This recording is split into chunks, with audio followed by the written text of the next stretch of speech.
सुप्रभात प्यारे बच्चों। हमने शेख चिल्ली का सपना पाठ पढ़ लिया था।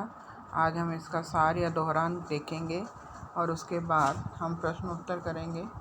पाठ का सार है कि शेख चिल्ली की अम्मी शेख चिल्ली से काम करने के लिए कहती है, लेकिन शेख चिल्ली को काम करना पसंद नहीं है। अम्मी के कहने से वे काम करने के लिए निकल जाते हैं। रास्ते में उन्हें एक सेठ दिखाई देते हैं। वो सेठ शेख चिल्ली से अंडों का टोकरा घर तक पहुंचाने के लिए कहते हैं और इसके बदले में शेख चिल्ली को 2 अंडे देने के लिए कहते हैं। शेख चिल्ली उन 2 अंडों को लेकर सपने देखने लग जाते हैं कि उन 2 अंडे से मुर्गियाँ निकलेंगे, उनसे और अंडे होंगे और मुर्गियाँ आएंगे। इस तरह करके उनके पास बहुत सारे मुर्गियाँ हो जाएंगे। फिर उन मुर्गियों से को बेचकर वे भैंसें खरीदेंगे और अपने दूध का व्यवसाय शुरू करेंगे। धीरे धीरे दूध का व्यवसाय बढ़ जाएगा, बड़ी सी दुग्धशाला बन जाएगी। फिर उन भैंसों को बेचकर वे हाथी खरीदेंगे और फिर बहुत सारे हाथी हो जाएंगे धीरे धीरे उनके पास, और उन हाथियों को बेचकर धन कमाएंगे।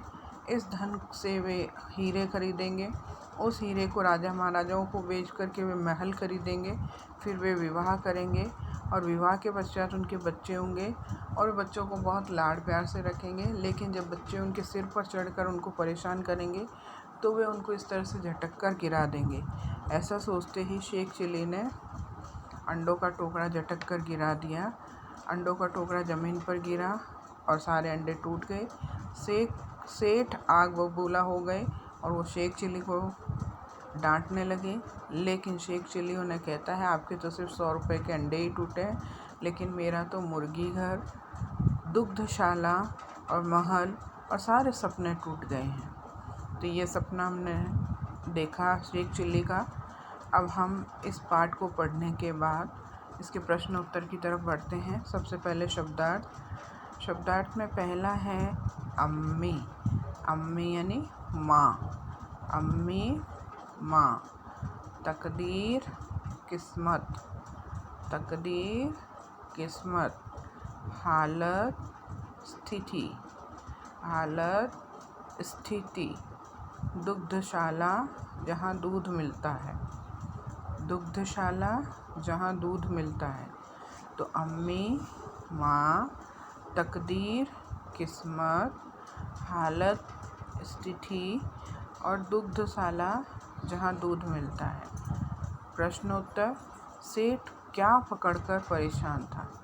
गोभी का बोरा, तरबूजों का थैला या अंडों का टोकरा? उत्तर है अंडों का टोकरा। मुर्गियाँ बेचकर शेख चिल्ली क्या खरीदना चाहता था? बकरी, हाथी या भैंसे? उत्तर है भैंसे। शेख चिल्ली धन कमाकर किसका व्यापार करना चाहता था?